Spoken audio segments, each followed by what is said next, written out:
desde antes você entrar na área, a pessoa faz aquela avaliação psicológica, que nem chama mais hoje psicotécnico, né? Se chama de avaliação psicológica, mas todo mundo entende assim. Por que eu tenho que fazer essa porcaria? A cada 2 anos eu tenho que fazer isso. Como se fosse uma obrigação. Como se fosse uma obrigação. Ok, aí eu vou pegar um gancho disto.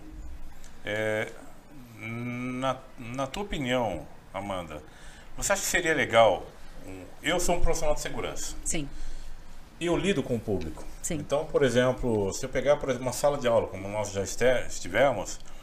eu estive numa sala de aula e eu conversei, inclusive, isso com a Ju. Eu saí muito tenso. Eu saí muito carregado. Coisas que há muitos anos eu não tinha isto, né? Isso me preocupou. E aí eu fiquei com aquele sentimento, se eu recebo uma carga de energia negativa, aquela coisa toda. Mas não é nesse sentido que eu queria dizer. Eu vejo, por exemplo, no segmento da segurança privada, se faz o exame psicotécnico, psicológico, que for... meio que para você cumprir um protocolo, mas eu entendo que há uma grande importância. Totalmente. E a questão que eu queria colocar aqui é o seguinte, é importante, por exemplo, e eu posso, por iniciativa pessoal, de repente, é como você faz um check-up de saúde, né? O Fábio, por exemplo, mês passado falou que ele fez o exame de próstata. Então ele foi lá, tal, gostei, quero voltar de novo. E voltou 2 semanas. Mas a gente faz, e eu faço anualmente, um check-up de saúde. Então, glicose, colesterol, legal. Mas, uma coisa que eu não faço. E eu vejo que muita gente acha que não faz também. Não é um hábito de você, na realidade, cuidar da cabecinha. E aí, qual que é a dica? Você, de repente, acha que é legal? Seria, por exemplo, uma vez por ano, não sei, eu buscar alguma clínica... para poder realmente fazer uma avaliação nesse sentido? O que você acha, Amanda? Isso seria perfeito, tá? Porque a gente muda, o ser humano ele muda a cada semana, quanto mais a cada ano.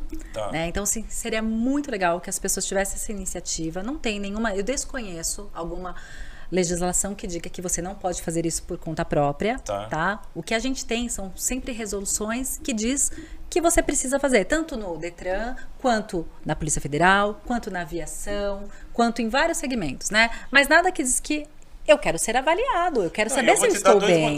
Eu vou te dar 2 motivos. De repente, eu, Magno, não tô me sentindo bem. Sim. Né? Eu não tô falando fisicamente, mas eu ando me irritando por pouca coisa. Sim. Eu não brigava no trânsito. Eu brigo no trânsito, não tem jeito. Não fala isso para uma psicóloga. Não fala isso, meu. Mas eu brigo. Arrego, soldado. Aí, não fala. Aí assim, exemplo. Aí eu não brigava no trânsito e eu passei a brigar no trânsito.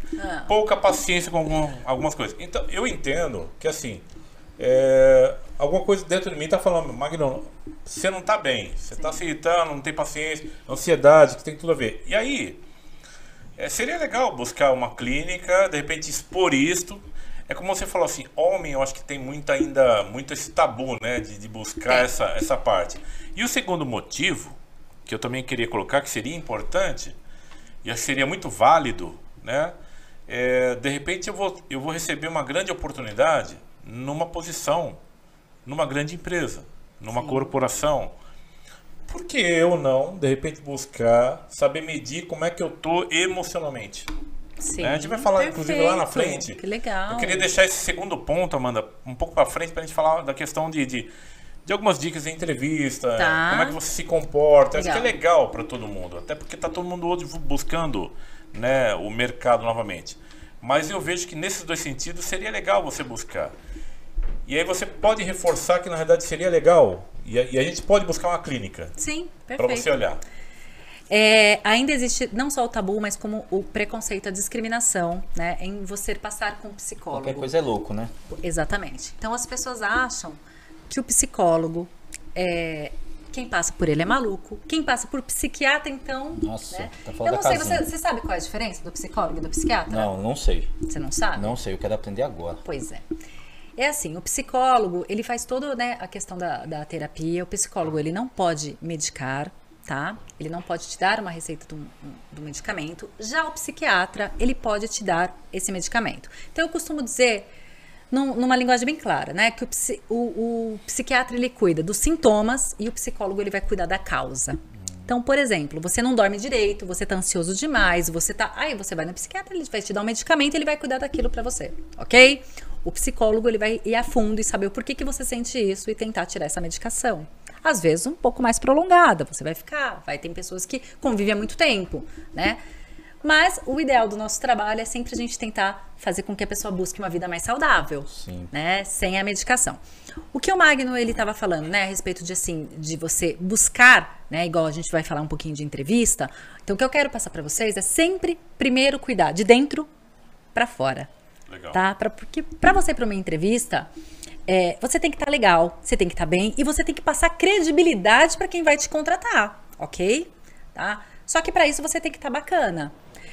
A questão da avaliação psicológica, gente, o que eu quero deixar muito claro para todos vocês aí que estão, vocês dois aqui, né, e quem está nos assistindo, tirem esse estereótipo, né, esse paradigma de que eu vou fazer por tabela, por uma obrigação. Não, isso é muito sério e muito importante. O intuito não é reprovar, o intuito é orientar, tá? É orientar. Então, assim, de repente aquela pessoa não está bem naquele momento. Então, o que a gente consegue analisar ali? Tá? Um pouquinho do comportamento, um pouquinho da atenção, um pouquinho do raciocínio lógico. É claro que hoje eu tive uma situação na minha clínica. A pessoa foi fazer a avaliação e a pessoa não tomou café da manhã. E ela chegou lá, começou a tremer. Tá? Você se alimentou? Não tem como você fazer uma avaliação. Pedir para ela retornar um outro dia. Por quê? Porque isso vai te afetar. A sua atenção não vai ser a mesma, a sua concentração. Tá, a pessoa que sai do serviço à noite. Acontece, né? Já pegou muitos casos assim, muitos. O caso de hoje. Isso aí influencia? Totalmente. Então, eu sempre falo para vocês conversarem com o psicólogo e serem o mais honesto possível, né? De repente, você saiu direto do trabalho. Ele vai ter uma influência, né? Vai ter uma influência no seu desempenho ali. Né? Então, assim, toma um café, ou então tenta marcar para um outro dia, tenta ver com a empresa, porque isso certamente vai te dar uma alteração. Tá? Então, porque você vai fazer um teste de atenção, você vai fazer um teste de raciocínio lógico, e isso já te gera uma ansiedade. A gente já é ansioso toda vez que é avaliado, ainda mais quando você não está bem.